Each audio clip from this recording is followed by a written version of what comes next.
feet. 3, 2, 1. Okay, welcome to Comic Book Pros, presented by the Lake Como Comic Art Festival, an interview show where we talk to some of the most interesting and creative comic artists working today. I'm your host, Scott Dunbier, ready to take you on another ride through the colorful world of comic art. Comic Book Pros is sponsored by the Lake Como Comic Art Festival, and I want to tell you about what makes this thing so special. Join us May 17th to 19th for 3 days celebrating comic art against the stunning backdrop of Lake Como, Italy. Are you ready for an unforgettable experience? Whether you're a seasoned comic collector or just dipping your toes into the world of comic art, the Lake Como Comic Art Festival has something for everyone. Who says you shouldn't meet your heroes? At Como, you'll have the chance to meet some of the biggest names in the industry. Legendary artists, writers, creators, and with only 1,000 attendees, you'll for sure have the opportunity to meet and interact with your favorites in real life. Don't miss out on this once-in-a-lifetime opportunity to celebrate your love for comics in the picturesque setting of Lake Como. The Lake Como Comic Art Festival is happening May 17th to 19th, 2024, and tickets are limited, so reserve your slot today. You can find tickets and more at www.lccaf.com.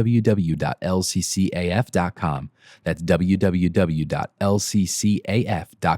Don't miss out on this exclusive event.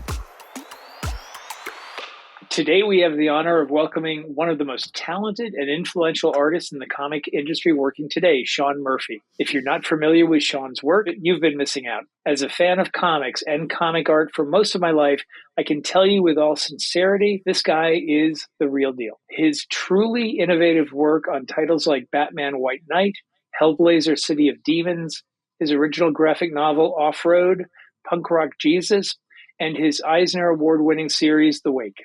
I don't want to sound too pretentious here, but his work is groundbreaking. And that's just the tip of the iceberg. His stories hit you right in the gut. I'm talking about those gritty, hyper-detailed panels that put you right in the middle of the action. This is obviously an artist who loves what he does. And without further ado, I give you Sean Murphy. Hi, Sean. How you doing? Good, man. I got to take you with me. You're like my Flavor Flav. Got to put a big clock around your neck. You can be my hype man. That was a good introduction. I hope I live up to that. Yeah, there you go. No, I think you will. But first, it's great to have you here. Thank you. It's been a while. Yeah, it's good to see you again, brother. Yeah. And first, can you tell us a bit about where you grew up and where and when you first discovered comics and art? Oh, man. So I grew up in New England.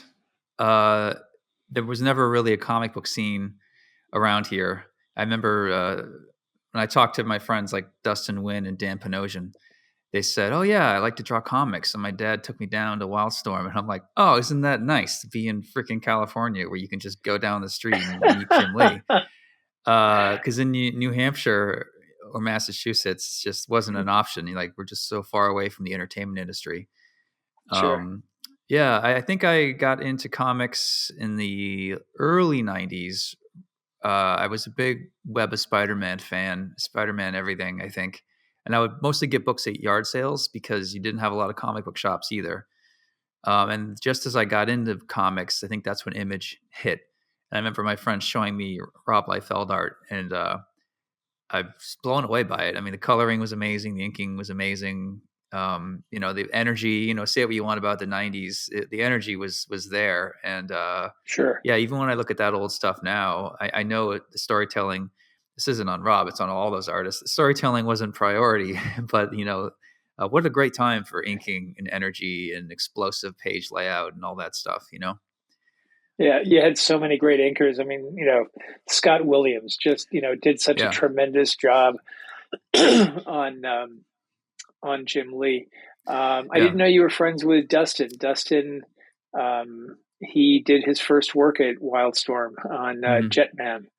Wait, Jet Girl. Yeah, and he's a great guy and an incredibly talented artist too.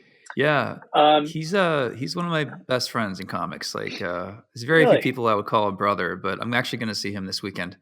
And he was one of the first people that sort of talked to me honestly about what rates people make. My first professional friend that had some experience, and he could just sort of help me out and help me understand. I stayed with him a few times. He took me to a few shows. But yeah, no, to this day, I mean, without Dustin, yeah, I don't know if I'd be in comics. I can tell you honestly, Dustin is truly one of my favorite people. Not Yeah, not just in comics, but just a great guy. yeah, yeah. Yeah. Um, so you Mhm. mentioned Rob Liefeld, and you mentioned him being somebody that you looked up to Mhm. when you were a kid. You were probably like 10 years old when Image started. Yeah, Um, yeah. who else were your artistic heroes as a kid, Mhm. and after that, who are your artistic heroes now? Because we all evolve, we all have different Yeah, yeah, opinions as we get older. yeah. I mean, like anybody, I was really into Todd McFarlane, Jim Lee, Stephen Platt. I really like Stephen Platt, Travis Teray, or Charist. I don't know how to say his name. It used to be Charest, and then when he started at Wildstorm, he discovered his French Canadian roots, and it became Charest. Okay. Yeah. True story. True story. Yeah. No, I think like from my teens to my 20s, I was into that stuff. But then when I went to school at Savannah College of Art, that's when I discovered real storytelling. And I had to undo a lot of the bad habits I had of, that stuff that those artists are great, but um, some of them will sacrifice storytelling. And Batman the Animated Series is one of my favorite shows, and I was sort of having a hard time understanding like what is this show? It's making me feel differently than like GI Joe or He Man or Thundercats. What is this about this script? And I was hitting adolescence too, so I was more moved by movies and storytelling. And I took a few classes at Savannah, and I met some friends who really understood storytelling. Like they had me watch Chinatown. They had me, read about screenplay, the 3 act structure, and um, I still love the old Image stuff, but I think that as I unwound um, my art and tried to start over again with better sense of anatomy and storytelling and blocking and staging and figuring out why Toth and Mignola are so amazing. Um, yeah, I guess it's any journey really. I'm not sure, like, what age do most artists hit where they've sort of found their style? Like who really reinvents themselves at the age of 43? It's, I guess in your 20s you're allowed to experiment more. Is great. I mean, that's an artist should do stuff like that. But I'm glad you mentioned Savannah. I was going to bring that up. Um, it's so important. A good teacher. Did you have any real good standout teachers at Savannah or anywhere? No, I didn't. I didn't really enjoy my stay there. I was probably the kid that was really difficult to teach because I was ahead of the curve. I was annoyed that we were taking so long to do assignments, and that's probably very arrogant. Um, but honestly, the teachers that I had, I mean, when I was 12 to 18, I had sort of an apprenticeship under this World War II vet who did illustrations and cartooning. So I had sort of private classes when I was really young, and I was already using a brush and a quill and paint and stuff. So I had parents that were supportive of that. They liked that I liked art, but they just wanted me to make money at it. If I wasn't gonna make money at it, then they would have forced me into doing something else. So I had to be really serious.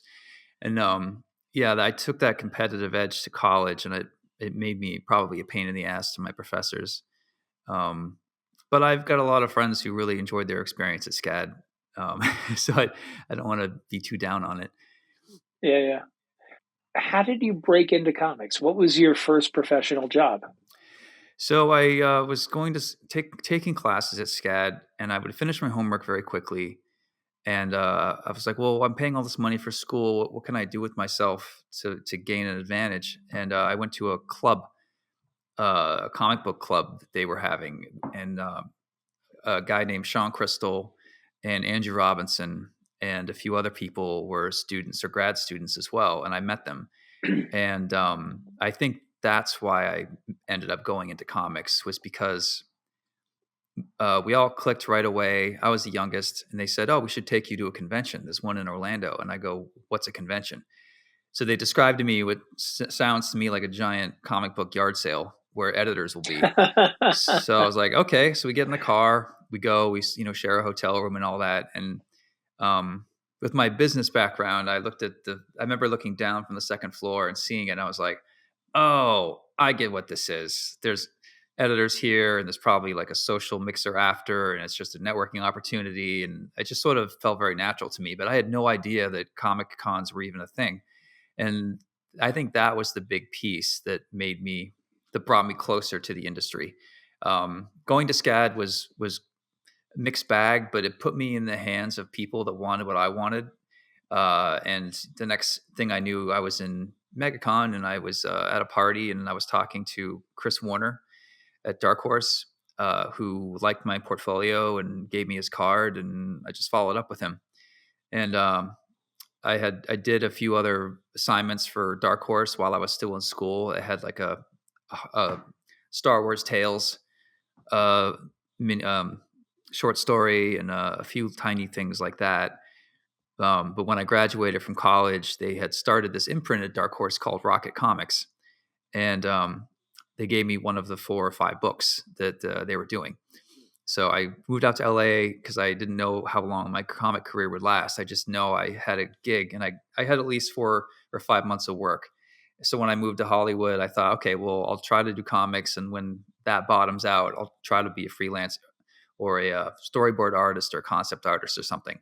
But I just knew I should probably get to a city where there's entertainment, And shortly after that, it started when I met Dustin and some of those folks, and it started to get a little bit easier every year. All right. So you've worked with some of the most famous writers in comics. I mean, a who's who, Mark Millar, Grant Morrison, Scott Snyder, Bruce Jones, others. And you've also written some great books like Punk Rock Jesus, Batman, White Knight, the series, the sequels. Do you prefer writing your own stories, or do you enjoy collaborating with a writer, or does it go back and forth? At this point, I've retired from working with writers. I really enjoy writing my own stuff. But I always say I'm not an A-level writer. I'm like a solid B, maybe B plus writer. But if I can use A-level art to convince people I'm an A-level writer, that's honestly how I feel. Scott Snyder can do 5 books a month. That's what a real writer does. For me, if I do one Batman graphic novel in 18 months, I can tinker with the plot and make it better and, sort of force it like a piece of clay, mold it into something good, which is why I don't really consider myself a writer. But I realized that I really enjoy coming up with concepts. I know where my strengths are as an artist, and 70% of my income is actually selling original art. So I know, of course, writing is kind of a way to protect my portfolio. So I have an artist friend who's doing Batman, and he was upset because the writer gave him a bunch of sad Catwoman pages. And he's like, I can't sell these. And I was like, man, I never have that problem. Like, I know exactly what I can sell. And, I'm not just writing myself, pages that I can sell. Like, there's a point to it. There's a plot. Like, I think you can do kind of all of it at once, As a writer and artist, nobody knows your intent better than yourself. If you're drawing someone else's script, you're never going to exactly hit that intent, because it's we're all separate people. But right. I think my favorite comic creators are generally the ones who do everything, the auteurs. And so, I completely agree and respect that. Yeah. When I was in school and I discovered Hellboy and I saw what Mike was doing, that was sort of my goal. Is I don't need to be a millionaire. I just want to be able to control my scripts and write something that's for me and just be able to pay my rent. So I became really driven to try to have like a Hellboy career, don't have to be top 10, don't have to be famous, whatever. And this is before the movies came out and he did get famous. But sure. Yeah, when I saw what Mike was doing, it became very clear to me where I should be headed, Yeah, Mike is a great cartoonist and a better writer than he gives himself credit for. Yeah. It's funny because we I've known Mike for a long time, Mm. and he's when he started doing Hellboy, he was very nervous. He thought that his career was going to sink and he was not going to make it. And we used to have lunch once in a while. We both lived in New Hmm. York, and he did a promotional story that ran in the Capital City catalog over 12 months, 2 pages per issue. Hmm. And he drew it all at once. He wrote it and drew it all at once. And we were talking on the phone pretty much every day, and he was telling me how terrible it was. He was saying, "Oh my God, my career's over. This is awful. I Yeah. can't do anything." And by the time we met a month later, we met at a diner downtown in New York, and he showed me the copies of the story, and I sat there and I started reading it, Hmm. and I started laughing. And he said, "What's the matter? Why are you laughing?" And I said, "I'm laughing at you. You're a fucking idiot." And he says, "Why?" And I said, "Because not only is this the best thing you've ever done, it could be the best thing you'll ever do." And he said, "You're crazy. You're nuts." And that was the corpse. You remember the Hellboy corpse story? Yeah, the best Hellboy story ever.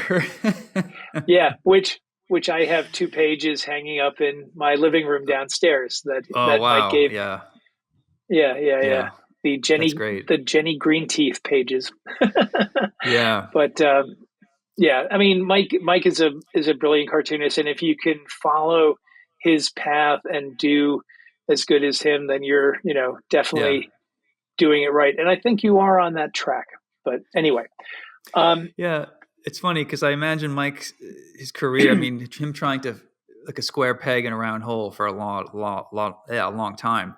You had the image revolution going on. You had the house styles, and then you had Mike Mignola, who somehow got work by doing Iron Wolf and covers for JLA. I mean, I'm sure editors told him like, can't you like do a 3/4 perspective shot? Can't you move the camera up or down? And he's more of a like, nope, camera straight on. And that's the most that's my favorite stuff from back in the day. But I can't imagine how much he must have been hitting his head against the wall, just feeling like he doesn't fit in for a long time. he was really good, and then he became really great. Yeah. Yeah, Anyway, yeah. um, so I wanted to ask you about Punk Rock Jesus. Um, that came from your feelings on both religion, from your religious background, but also from politics, right? Yeah, I mean, I was 28 or 29. I was sort of I didn't really get political till 26 maybe, uh, and I became an atheist at 22. So I was sort of just floating for a while, and I got really angry that I had wasted so much money tithing as a Irish Catholic, and I had my militant confrontational phase for about 8 years. And I took these two stories I wanted to do. I thought, well, if they Shroud of Turin, if there's really blood on it, which there isn't, but if there was, what would they do? Oh, it would be a reality TV show. Duh. Like in 2005 or 6 or 7, it just seemed obvious. And then I also wanted to do a story about the Irish Republican Army, and I just figured out a way to try to blend them into one thing. And I thought, well, if this religious stuff is too much for people, at least there's some, action and guns and motorcycle stuff just to keep people entertained. Like I think of a comic book that has caloric value. I think about the calories you see on a cereal. I think about that same thing with comics. And I think that, you need to have your vitamins in comics. Like you want to have a worthwhile story that says something and all that. But you want to force people to take their vegetables. But sometimes you just need a bunch of sugar. And that's where action and gunfights and whatever ninjas come in. So I feel like the balance for my books, at least, is to find the sweet spot between, you know, vitamins and sugar. So that sort of leads me to my next question, and that is, you have an incredible an incredibly intense kinetic style. How fast are you? And how large do you work? I work 11 by 17. I do about a You page a never. day. I thought I remember seeing some originals that were larger by you. Am I right about that? Well, the largest I've ever worked is 11 by 17. Okay, Yeah, no, I look at how Paul Pope works and some of my other friends, right. and it's amazing. But I would lose track of. I need to sort of see the page at a certain scale so I can look at the whole page at once. And when you start drawing really large, I feel like you can kind of get lost in your proportions, and it's a lot of paper to fill. So I can do about 5 pages a week. But with Batman, I ended up slowing down because it just took a long time to like product manage, fix the script, do the layouts, check the spelling, check the colors, all that stuff. You know that better than anybody. And I'm not good at switching gears. I'm not good at multitasking. When I hear about, Jim Lee back in the day talking to his secretary while he's on this phone, while he's drawing, I can't do that. I need to be 110% focused on one thing at a time, but I wish I could be like Jim Lee. Now, here's a question that's sort of inspired by what you said about Jim. Do you draw? Obviously, you write, but do you draw in order? Yeah, because I've been Jim does when I worked with. Jim, Okay. he'll do his favorite pages first. Yeah. But anyway, go ahead. That might not be a bad way to do it if you want to save your energy for the splashes, which are going to be most valuable. But I do think of myself as more of a storyteller first, and I like to start with page 1 and just smooth the whole script out like a piece of tinfoil, and I'll come up with something in a page or an outfit, and it's easy to do that in order and to know where I'm at. I have worked out of order before. When I worked with other writers, they would drip feed me scripts that were late. So they'd give me the middle and they'd give me the end and the beginning. And I can't do that. Like some really great names in comics. And after the book came out, they would publish the script. Oh yeah, you know who it is. They published the script. I'm like, this is not the script I got when I was drawing. I got every bit of dialogue was not there. I didn't know what kind of facial expressions characters supposed to have. On page 8, I've got this character I've never heard of, so I would design the shit out of him. And then in page 9, he would die. I'm like, thanks, that helps. So yeah, you sort of mentioned before that there's sort of a handoff between the script and the art. And even if both creators are firing on all cylinders and trying to communicate, when they hand that baton off, there's inevitably going to be loss, 10%, 20%. Like, when Scott would write stuff for me on The Wake, I did my best and I tried to improve it, but I'm sure some stuff slipped through. I'm sure when he saw pages, he was like, okay, well, Sean tried his best.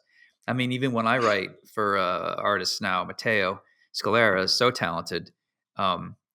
If I can get like a solid B or B plus, like most of the things are generally there, then that's pretty good. I'm not going to complain. Good. Well, yeah, I mean, in most cases, it is a collaborative effort. So yeah, but not always. So you obviously have a love of comics and of storytelling. I mean, the fact that you mentioned something like Chinatown, for instance, which is just such a great movie, and such a great story all the way throughout.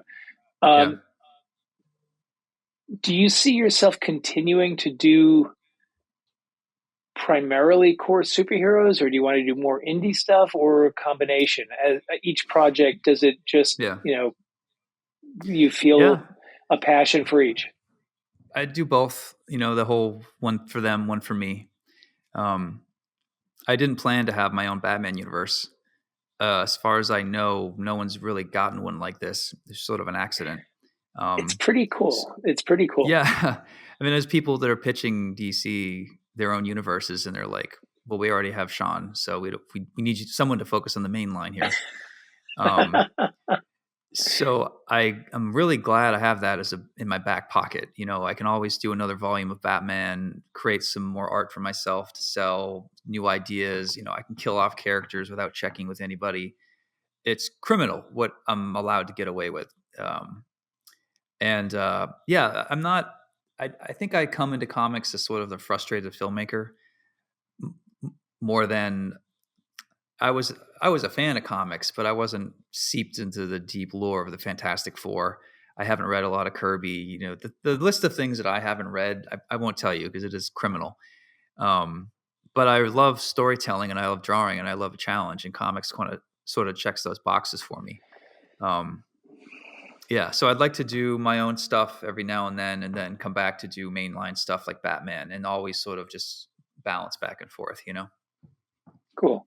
So you mentioned maybe being a frustrated filmmaker. So I'm curious, who are some of your favorite filmmakers? And from any era.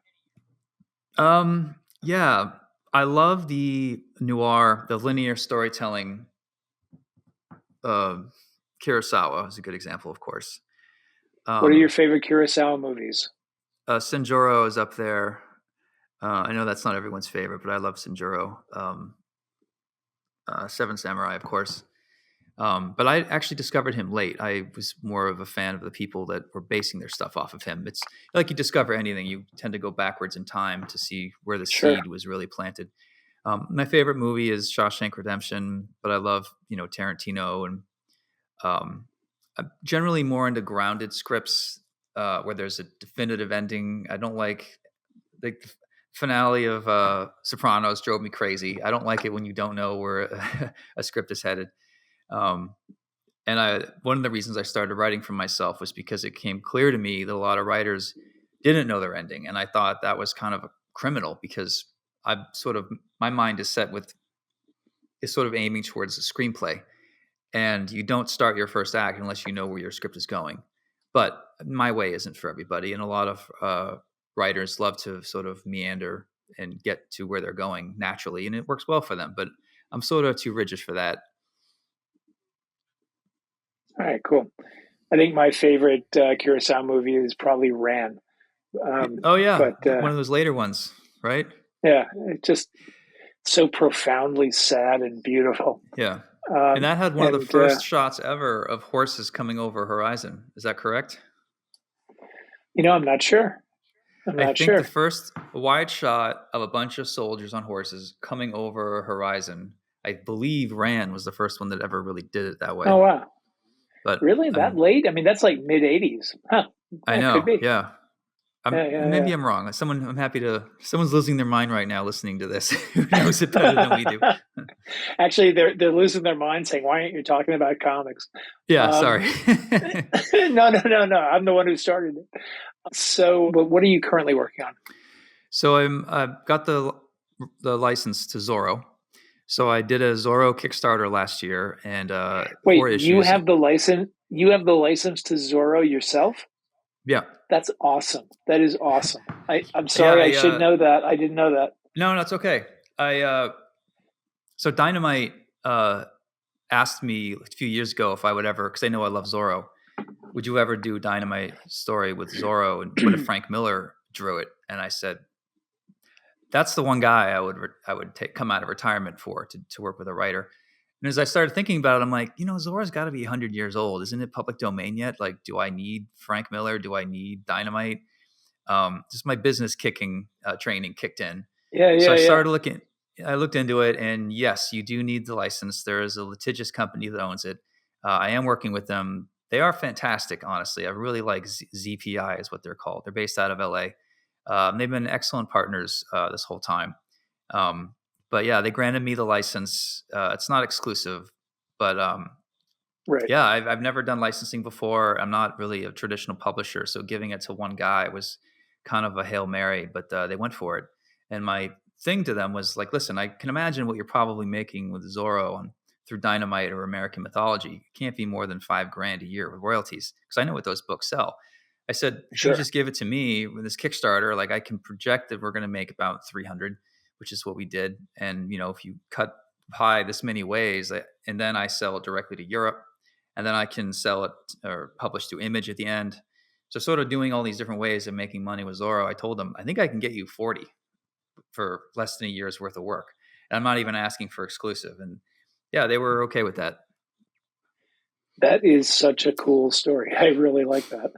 Yeah. Um, Thanks. so, what would you like to do in the future? I mean, is there like a dream project? It sounds like you found it with Zoro, but is there anything else out there that you'd really like to do? Yeah, I mean, I've never had a good relationship with Marvel. I would like to do so people call my Batman universe the Murphyverse.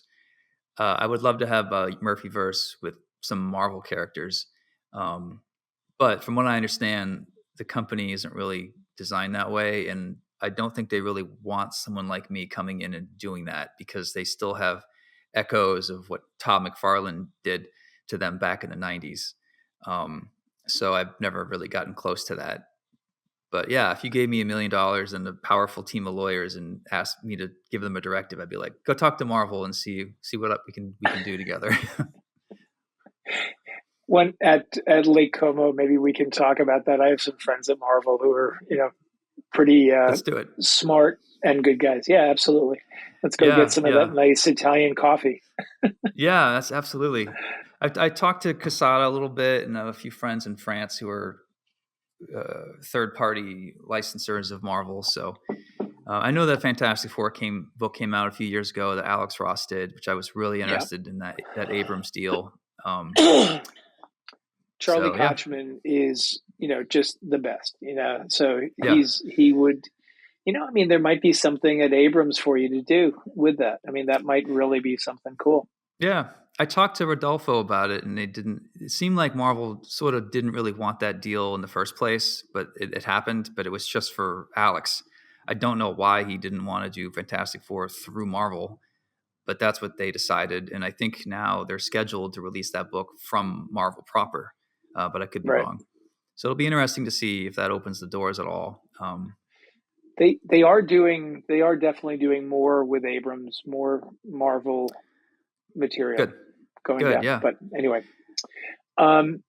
so about Lake Como, Yep. have you been to the festival before? Yep. I was there last year. Nice. Beautiful, like a postcard. You said you were there in your teens.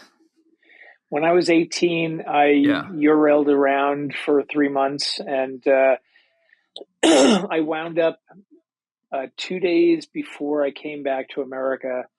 I was in Milan, which is fairly close, and so Mm-hmm. I took a bus to Lake Como, and I walked around. I had lunch, I had dinner, and then I realized the last bus left at 5 o'clock in the afternoon, and so I wound up. I had my backpack and my sleeping bag, and I wound up sleeping in a giant manor. It was like a giant park. It was like Hyde Park, Right. and I just walked in, the gate was open, Yeah. and I just slept there, and I woke up in the morning and Wow. took the bus back to Milan. You were the one vagrant in the entire city or region, I guess.